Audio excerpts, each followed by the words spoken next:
Now we next come to new Freudians. New Freudians कौन होते हैं? ये वो लोग होते हैं जो फ्रॉइड की थ्योरी से अग्री करते हैं, बट ऐसे कुछ एस्पेक्ट्स होते हैं जिस पे वो डिसअग्री करते हैं.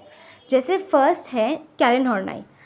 Karen Horney, one of the few women in the early psychoanalytical movement in Germany, disagreed with Freud's view that differences of personality pattern between men and women derive mostly from innate factors, such as women's envy of man in the form of penis envy. Freud का कहना था because of the male organ penis, women feel inferior to men. But Karen Horney strongly disagreed at this. She said that women do feel inferior to men, but this is not because of anatomical envy of men, but because how women are treated in the society. If women were given more power and autonomy than what they traditionally enjoy, they will not feel any such kind of inferiority. Now remember what Freud said, that psychological disorders stems because of the repression of the conscious thoughts, because of the anxiety provoking thoughts from the conscious to the unconscious. Karen Horney again disagrees at this point. She says that psychological disorders develop because of disturbances in interpersonal relationship during childhood. The child understands that he or she is weak and is unable to fulfill his or her needs. So therefore, a basic anxiety is developed in the child. Now, if the parents are reliable, responsible, they help the child cope up with this anxiety by fulfilling his or her needs. If against this, the parents are very irresponsible, the child then starts a feeling of hostility towards the parents because his or her parents are reluctant towards the child. तो क्या हो रहा है कि बच्चे को पता है कि वो बहुत वीक है, बहुत हेल्पलेस फील कर रहा है, और ऐसे हेल्पलेस फील करने की वजह से एक एंजाइटी डेवलप हो रही है. This anxiety is known as basic anxiety. अगर पेरेंट्स ने बच्चे को रिलायबल, अगर बच्चे को सिक्योर फील करा दिया तो एंजाइटी ख़त्म हो गई. अगर नहीं कराया तो बच्चे को अपने पेरेंट्स के अगेंस्ट से गुस्सा आने लगेगा, हॉस्टिलिटी आने लगेगी, जिसकी वजह से एंजाइटी इंक्रीज़ हो जाएगी. तो अब बच्चा क्या करता है, एक 3 स्टाइल्स डेवलप करता है. These 3 styles are passive style, aggressive style and withdrawal style. So first is moving towards others. The child seeks security by being excessively compliant. सबकी बात मानने लगेगा. In order to gain the love and approval of others, they are inclined to do whatever others wish them to do. तो बच्चा instead of investing in his or her parent starts investing in others. क्योंकि बच्चे के parents उसकी need नहीं पूरी कर रहे, तो अपनी नीड पूरी कराने के लिए बच्चा जो है अपने रिलेटिव्स या किसी और पे डिपेंड कर रहा है. इससे क्या होता है, बच्चा बहुत ज़्यादा एक्सप्लॉइटेड और अनहैप्पी फील करता है. तो बेसिक हॉस्टिलिटी जो पेरेंट्स की टुवर्ड्स थी, जिसको डायरेक्टली मैनिफेस्ट नहीं किया जा सकता था, वो जो है वो कम हो गई. बट बेसिक एंजाइटी जो थी, जो नीड्स नहीं पूरी होने की वजह से हो रही थी, वो और ज़्यादा इंक्रीज़ हो गई, क्योंकि बच्चा अब एक्सप्लॉइटेड फील किया जा रहा है. Next style is moving against others और aggressive style. In this particular style the child starts becoming dominant. तो superiority complex we know stems from inferiority complex. तो बच्चे के अंदर इन्फीरियरिटी कॉम्प्लेक्स है कि वो बहुत हेल्पलेस है, वो खुद से कोई काम नहीं कर सकता. तो अपने इस कॉन्सेप्ट को दूर करने के लिए, अपनी इस फीलिंग को दूर करने के लिए वो बहुत डोमिनेंट हो जाएगा. He will start overpowering others. So basic hostility here is express, but then there is a denial of basic anxiety. बच्चा चाहेगा ही नहीं एक्सेप्ट करना कि नहीं वो गलत था. Withdrawn style. तो क्योंकि बच्चे की कोई नीड्स नहीं पूरी हो रही है, तो वो क्या कर रहा है, अब किसी से बात नहीं कर रहा है, वो अपने अपने में रह रहा है. The child withdraws himself or herself from social relationship to protect him or her from the pain of social relationship. क्योंकि उसकी नीड्स कोई नहीं पूरी कर रहा और उसके अंदर जो एंजाइटी प्रोड्यूस हो रही है, उसको कोप अप करने के लिए वो क्या करेगा, अब अपने सारे सोशल रिलेशनशिप से अपने आप को हटा लेगा. क्योंकि बच्चा अब इन्वायरमेंट में नहीं इंटरेक्ट कर रहा है, तो उसकी ग्रोथ जो होगी वो डिप्राइव होगी, उसकी ग्रोथ जो होगी वो डिक्रीज़ होने लगेगी. सो ये था कैरन हॉर्नाई का कॉन्सेप्ट. वो 2 पॉइंट में डिसएग्री कर रही है। पहला है पेनिस एनवी में, दूसरा है कि एंजाइटी जो डेवलप होती है वो अनकॉन्शियस थॉट्स की वजह से होती है। Erik Erikson's theory of personality. Erik Erikson was a Neo-Freudian. Now, who are Neo-Freudians? Neo-Freudians are the people that agree with Freud to some extent but also differ in some particular part. Erik Erikson differed with Freud on the context of conscious and unconscious mind. Freud had paid a lot of importance to the unconscious mind. He said that most of our behavior is influenced by our innate urges or aggressive impulses that is present in the unconscious mind. But Erik Erikson pays importance to the conscious part. He says that our behavior is influenced by social and environmental factors. Erik Erikson developed his theory called the developmental milestones, where he merged the psychosexual stages of Freud and the modern day stages of development. He says that personality develops in a particular order as one passes each stages of psychosocial development from infancy to adulthood. There are 8 stages of psychosocial development. In each stage, there is a psychosocial crisis which has both negative and positive impact on the personality development. Now, why are these stages called psychosocial stages? These are called psychosocial stages because psycho means psychological needs and social means the needs of the society. So in each stage we cover both the needs, our own psychological needs as well as the needs of the society that we are expected to fulfill. After completion of all the needs of all the stages, a healthy personality is developed. The first stage is a trust versus mistrust. This stage begins at birth and continues up to 18 months of age. Children at this age are weak, helpless, and they depend on the primary caregiver. If the primary caregiver is reliable, responsible, and meets the demand of the child develops a sense of trust in the environment. He or she feels secure and not threatened. But if the caregiver is inconsistent, unpredictable, and irresponsible, doesn't look after the baby's needs, the infant develops a sense of mistrust, anxiety, and suspicion. He feels that there is no one who will help him, there is no support system that he will get in later years of his life. Success at this stage gives the virtue of hope. Failure at this stage will lead to fear, mistrust in the relationships in the future. Next is autonomy versus shame and doubt. This is the second stage of psychosocial development. This stage starts at 18 months and continues up to 3 years of age.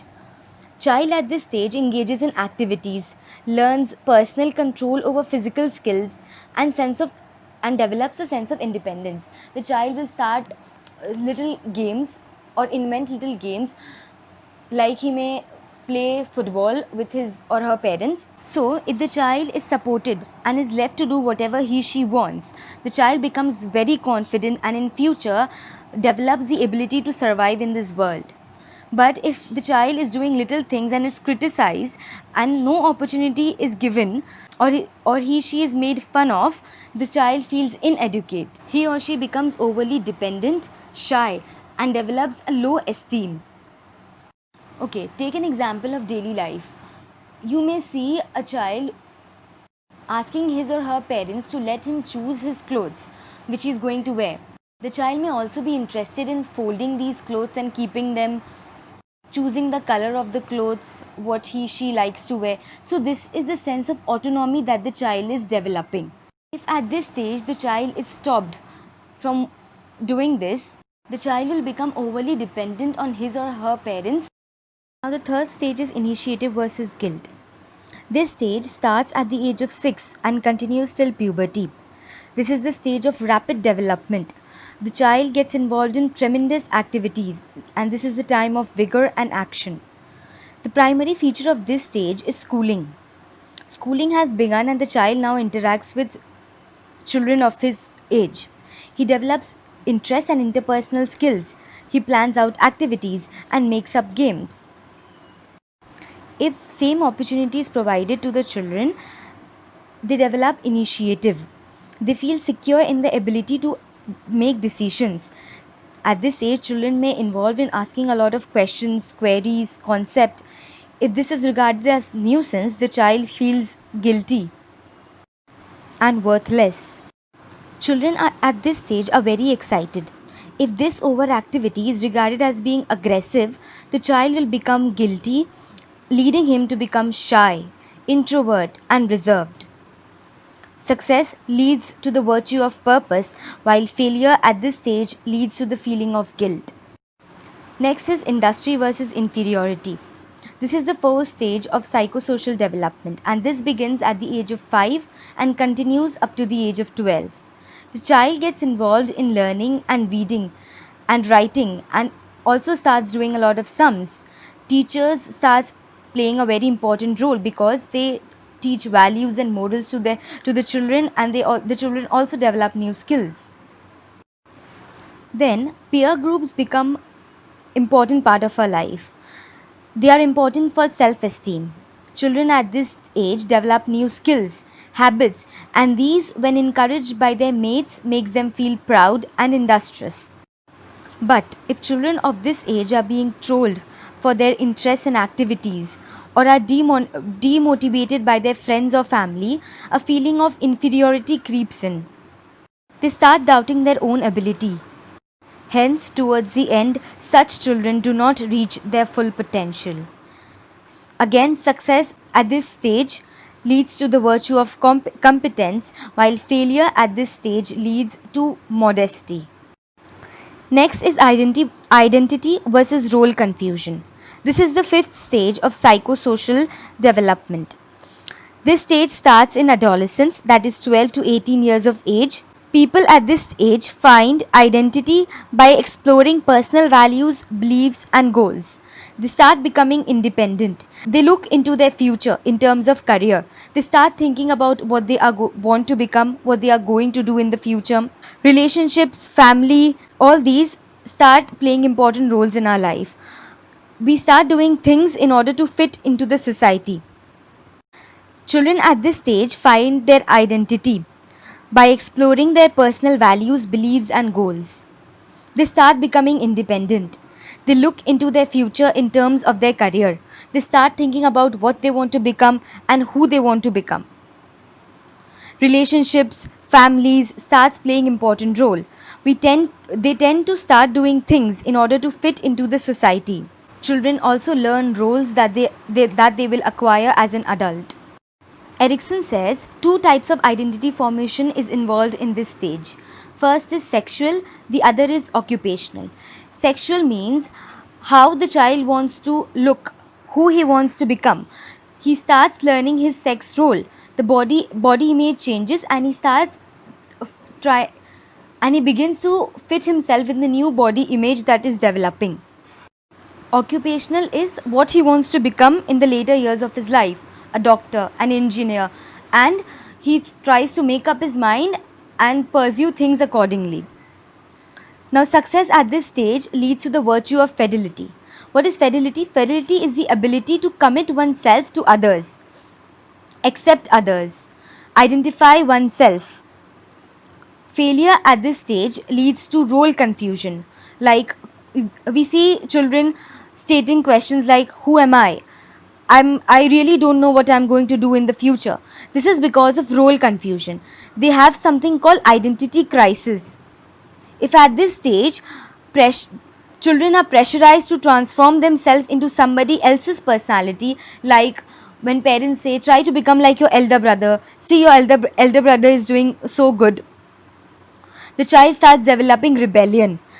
There's feeling of unhappiness, anxiety developing in the child. All this happens during adolescence, and when this completes, the child enters the next stage, that is intimacy versus isolation. This is the sixth stage, and this starts at adulthood, that is 18 to 40 years of age. A lot of conflict starts at this particular stage, especially in regard to forming intimate love relationship with other people. The child is now ready to share himself. He starts looking for long-term commitments. Success at this stage leads to the virtue of love. If successful relationships are built, happy and long-term relationships are built, there's feelings of loved, care, security, and safety. Failure at this stage may lead to the fear of commitment, isolation, loneliness, and ultimately depression. Next is generativity versus self-absorption. This stage happens in the middle adulthood, that is 40 to 65 years of age. At this stage, we feel the need to create, to build something, to nurture something. We want to give it back to the society whatever we have received. We become involved in community activity and we start seeing ourselves in a bigger picture. Success at this stage leads to feeling of accomplishment, usefulness, helping younger ones develop something. But failure at this stage leads to feeling of shallowness, unproductive, demotivated, connected to the society. Last is integrity versus despair. This is the last stage. This begins at 65 years and continues till death. Now, at this stage, we pat our own back. We are proud of our accomplishment and we develop integrity as we see ourselves leading a successful life. If goals are not met at this stage, we regret. We feel despair and bitterness.